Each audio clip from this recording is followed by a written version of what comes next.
It's actually weird to talk to your voice notes app because you want to talk like you're talking to a friend, right? But then the friend doesn't have any questions or any follow ups or anything, and it's just like talking to my ex boyfriends. I actually prefer ChatGPT better because it responds. But the problem with ChatGPT is it responds such lengthy paragraphs. Like, hey, I'm just asking you a one liner question. Can you just answer me in one single paragraph and not make me read like an entire chapter about what your inputs are on this particular topic? Because I can't read anymore. I read so much. Okay, fine. I don't read books, but I read emails, I read documents, I proofread blogs, I read websites, I read market research reports and whatnot. Okay, like there's a lot of reading going on in my life anyway. And with chat gpt it's like I'm coming to you crying like, hey, I don't have any friends in my life right now and I don't know what to do and I'm a little depressed, and chat gpt will just send me this long ass paragraph that I wouldn't know what to do. I want to say it's going to get better, but in a way it already is better because like there's nothing bad right now. Anyway, I want to talk about my dreams, what I want with my life, okay?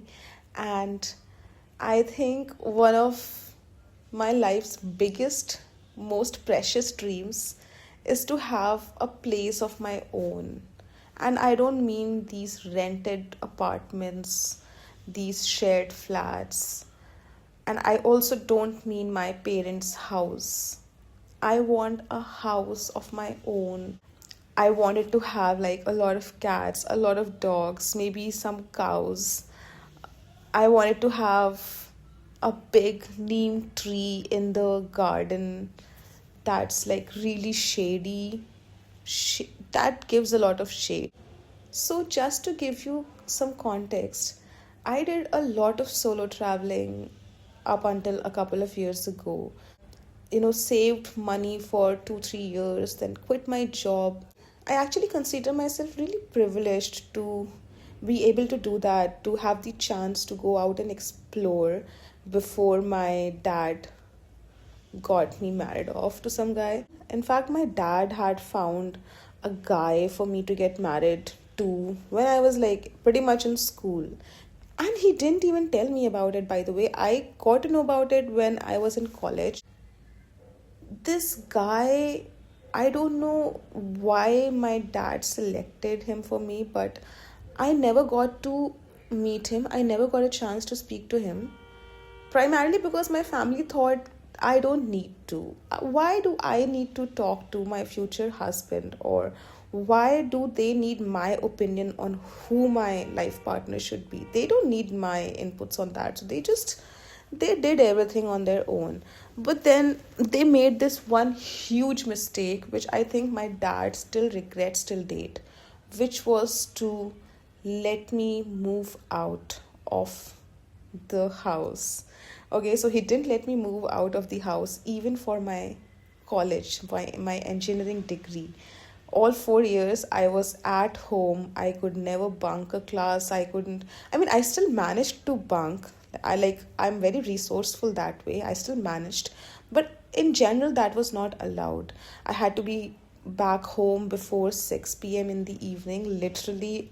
It was all really strict till I was in college. And then my dad had laid out a very strict condition for me to move out of the house, and that was A, you get a really good government job. B, you get into IIT or IIM. Of course, I didn't get into IIT. That's why I was doing engineering at this cheap ass college. Anyway, not the point.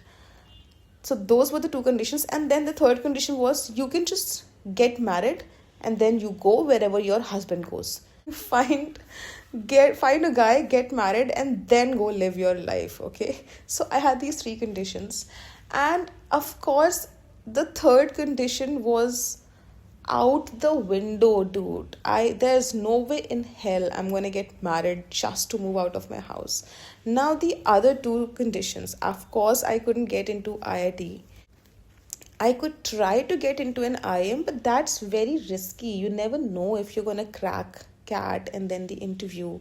And what if you don't? Then you're gonna stay another year at your home. Oh, my dad would have definitely gotten me married if I just stayed back another year. So now the third option was to get a government job. Again, really not an option for me because I did not fill any entrance exams or any of those. I didn't register for any of those.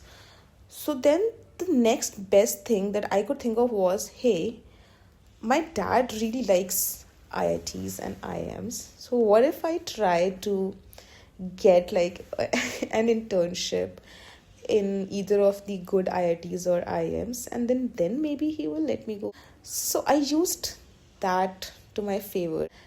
I managed to land an internship at one of these premier institutions, and I told him, "Hey, look, I got this. Now you've got to let me go. I have fulfilled one of the three conditions to move out of this house. I will move out of this house." I mean, I didn't have to be that adamant because my dad was obviously very happy with the whole premier institution thing. So he didn't even retaliate. He was pretty okay with letting me go and just live my life. And this was in a major metro city in India. And oh my god, the taste of freedom I got the moment I started living there. Suddenly, I wasn't living with my family, I was living by myself. So now I was responsible for myself, which in hindsight, I didn't take that responsibility very seriously, but I was. So I could decide what time I wanted to be back home. If I decided it's gonna be 2 in the night, it's gonna be 2 in the night. Nobody can ask me questions. Nobody's gonna call me and ask me what time I'm gonna reach or who's getting mad that I'm so late. No one. What to do with that amount of power? It's a lot of power in a really rebellious and hormonal child. Okay, because I am saying my thoughts out loud, and I'm getting conscious about what I'm saying out loud. I have started correcting myself when I do a lot of harsh talk to myself or hateful talk to myself. I correct myself before I say anything like that. And that is, oh my god, that is the structural re engineering that your brain goes through when you're trying to, you know, get out of depression, to in layman's terms. Like, oh my god, we are so rude to our own selves and we act so nice and friendly to everybody around us. We don't want to be hurtful to anybody, we don't want to cause any unintentional harm or hurt to any person, whether or not we like it. But when it comes to us, we are brutal, man. We are horrible to our own selves. We are so critical of everything we do, everything we say. At least, maybe this entire thing is just about me, and maybe not everybody feels that way. So I may be wrong generalizing this. But this is so sad that we are so rude and so mean to ourselves.